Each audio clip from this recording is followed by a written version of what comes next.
Tu as ceci qui a commencé dans ton champ. Tu as commencé à observer ces fleurs au niveau de ta tomate. Qu'est-ce qu'il faut faire pour que ton rendement atteigne le maximum?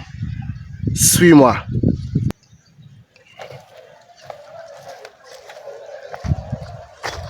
Alors, tu as remarqué les fleurs dans ton champ de tomates. Tu espères avoir le meilleur rendement. Tu espères ne pas être stressé.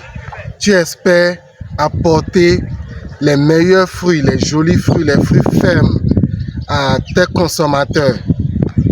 Suis cette technique. Déjà, lorsque ton plant est comme ça et commence à porter les fleurs, puis après les fleurs, nous avons les fruits. Donc, il y a un certain nombre d'entretiens que tu dois faire. Alors, le plus important, c'est quoi? C'est d'abord faire un habillage. L'habillage, c'est quoi? C'est une taille des feuilles ou un éclaircissage carrément du plant. Voilà. Pourquoi il faut faire cela?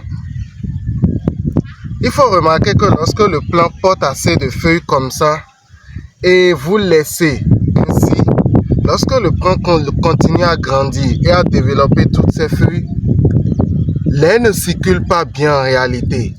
L'air ne circule pas bien et toutes ces feuilles vont couvrir le sol. Qu'est-ce qui va se passer? Il y aura les maladies fongiques qui vont s'installer parce que l'eau que vous apportez ne s'assèche pas vite de la surface. Du coup, les maladies fongiques telles que le mildiou, les taches foliaires, la moisissure également, etc. vont commencer à se présenter. Et là, vos plants vont prendre les maladies. Donc, c'est très important de faire cet habillage-là. L'autre chose aussi, lorsque vous faites l'habillage,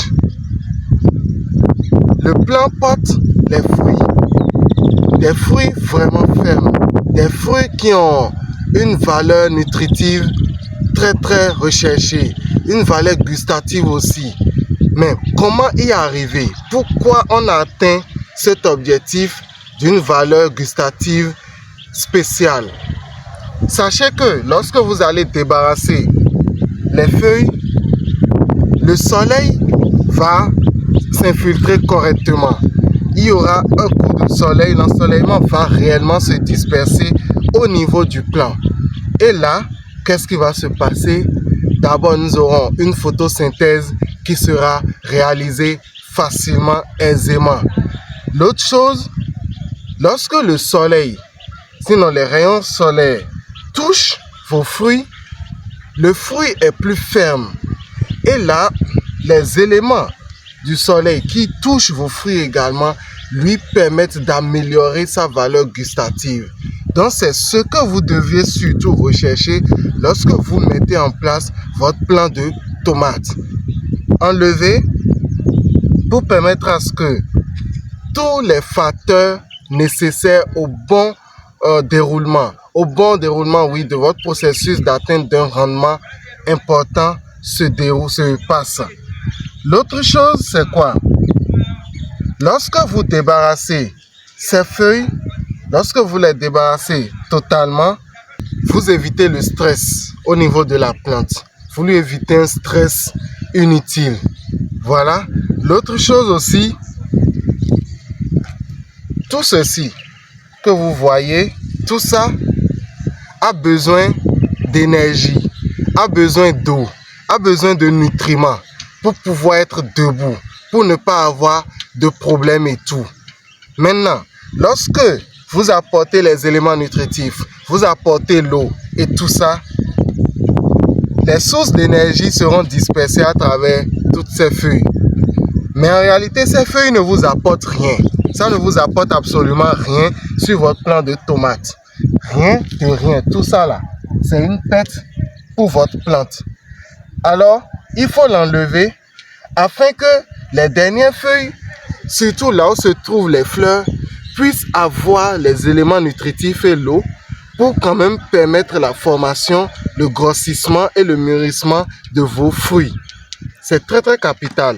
Vous habillez votre plant pour éviter la perte des éléments nutritifs que vous apportez à votre plant de tomates.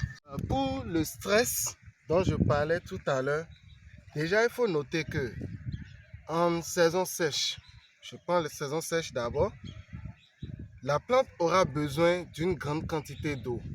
Et comme je vous disais, l'eau que vous allez apporter sera dispersée. Et si vous apportez et que ce n'est pas suffisant, le plant va commencer à flétrir et tout. Là, c'est un stress que vous lui apportez. Mais lorsque vous faites l'habillage, le stress hydrique est déjà limité, est évité, comme ça. Quel type de stress, quand je parlais de maladies fongiques et tout, il faut savoir que la maladie au niveau d'une plante commence à partir des anciennes feuilles, les feuilles basses. Ces feuilles-là, les feuilles qui étaient là, voilà, tout ça, les feuilles là, là, là. Donc voilà, la maladie commence du bas vers le haut. Du coup, il est important de faire cet habillage-là pour éviter de stresser inutilement sa culture. Donc, pour faire l'habillage, sinon la taille ou l'éclaircissage, vous avez besoin d'un certain nombre de matériel. D'abord, il faut savoir que lorsque vous allez le faire, c'est important d'arroser votre culture après l'avoir effectué. 1 heure de temps, probablement après l'avoir effectué. C'est important. Si vous voulez faire l'habillage, vous allez le faire. Bon, je vais vous informer tout à l'heure après vous avoir montré au moins comment on fait l'habillage. Je vous dirai quand est-ce qu'il faut réellement faire l'habillage et tout. Alors, donc pour le faire, vous avez besoin d'un sécateur ou d'un ciseau, voilà. Ou vous pouvez utiliser également votre main, vos doigts si vous avez des ongles comme moi. Voilà. Alors, comment ça se fait? Je le disais, la maladie commence des dernières feuilles, les feuilles plus basses. Donc, la première des choses déjà, c'est quoi? Vous allez débarrasser, voilà, les feuilles basses. Vous allez les débarrasser à quelques millimètres de votre pied. Voilà, vous débarrassez. Mais attention, lorsque vous voulez débarrasser, vous ne devez pas enlever trop de feuilles. Sinon, vous allez également stresser le plant. Du coup, vous enlevez juste un peu et vous avancez au fur et à mesure que votre plant est en train de se développer. Vous allez débarrasser les feuilles. Donc, vous faites un truc en alterne interne, histoire de pouvoir donner un équilibre à votre plant. Voilà. L'avantage ici, lorsque vous avez fait cet habillage, l'activité qui va suivre l'habillage, c'est quoi? Lorsque votre plant commence à porter les fleurs, c'est le tutorage. Le tutorage que vous allez faire avec les ficelles, par exemple, au lieu d'utiliser un bois pour supporter le plant, lorsque vous allez utiliser les ficelles avec un support en hauteur, en faisant l'habillage, ça vous permet de pouvoir enrouler, voilà, la ficelle autour de votre pied et le maintenir droit. Donc voilà un peu, vous voulez le faire, c'est également ça. Donc vous allez débarrasser, vous débarrassez, vous débarrassez et voilà, d'accord. Avec le temps, vous allez enlever ceux-ci, 1 et 2, simplement, d'accord. Je vais voir un plan où nous avons ce que nous appelons les gourmands. Les gourmands en réalité, où est-ce que nous avons de gourmands ici? Bon oui, je viens, là nous avons de gourmands. Il faut venir là. Voilà, nous avons un gourmand ici. Nous avons un gourmand là. Ça, c'est un gourmand.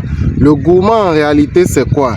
C'est cette feuille là qui vient se poser au milieu, d'accord, d'une branche qui était déjà là, d'accord.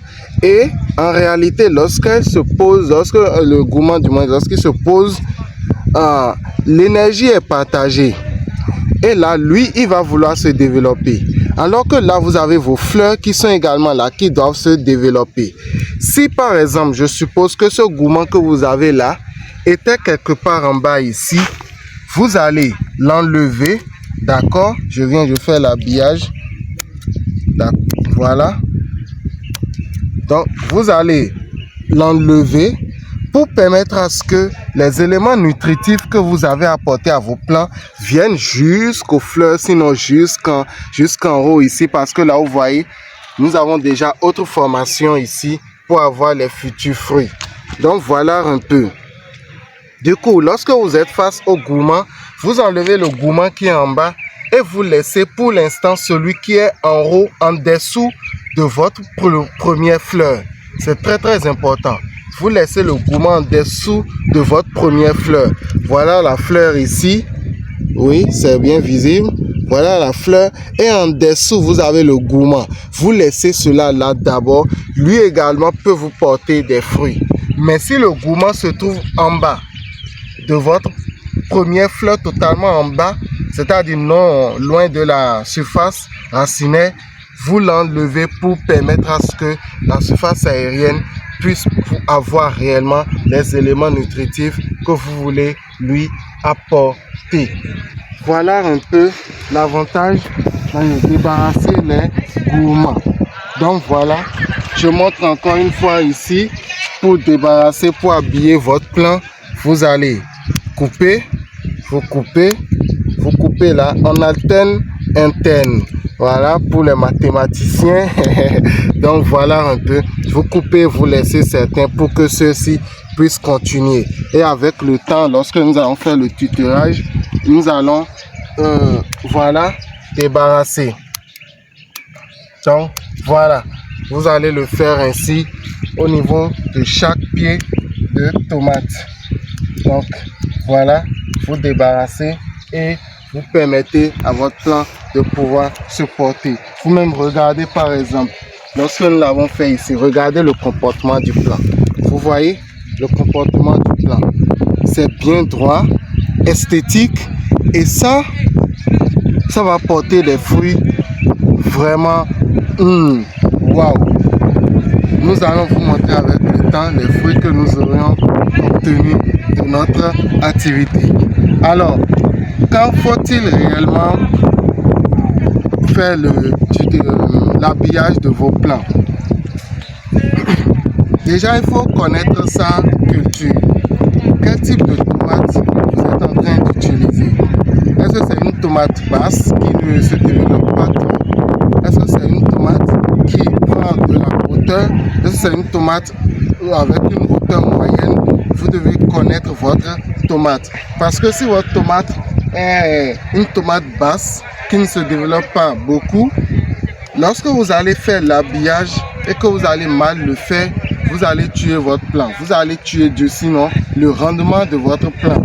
Donc c'est très très important de connaître votre plant, votre culture du moins, savoir quelles sont les réalités de votre culture avant de faire voilà l'habillage.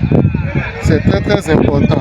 Et si vous voulez le faire, vous le faites par temps sèche, par temps sec du moins. C'est très très important. Ne le faites pas après une pluie.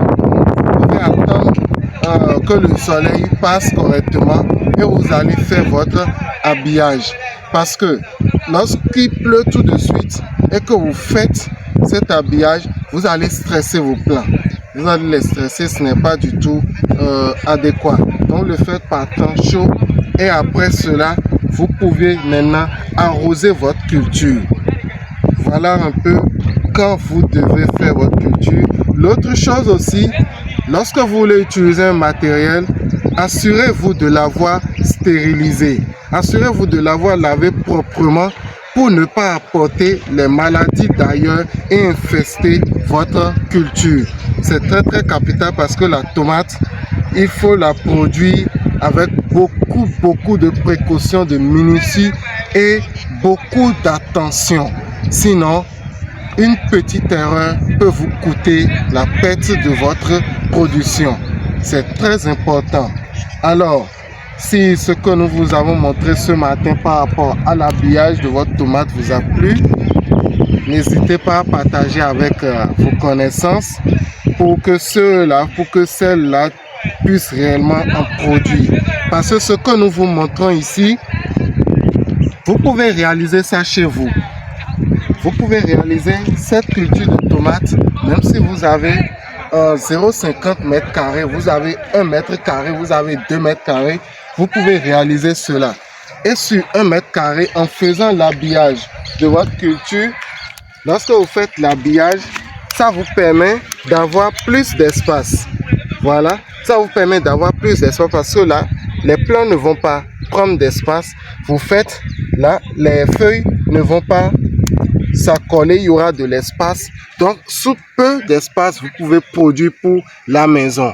C'est très important. Donc, partagez avec tous ceux-là qui ont envie d'avoir leur potager à la maison, qui ont envie d'avoir un jardin familial pour manger, pour contrôler ce qu'ils mangent et tout. Merci bien à vous. Portez-vous bien et à la prochaine pour une nouvelle pépite en production de tomates.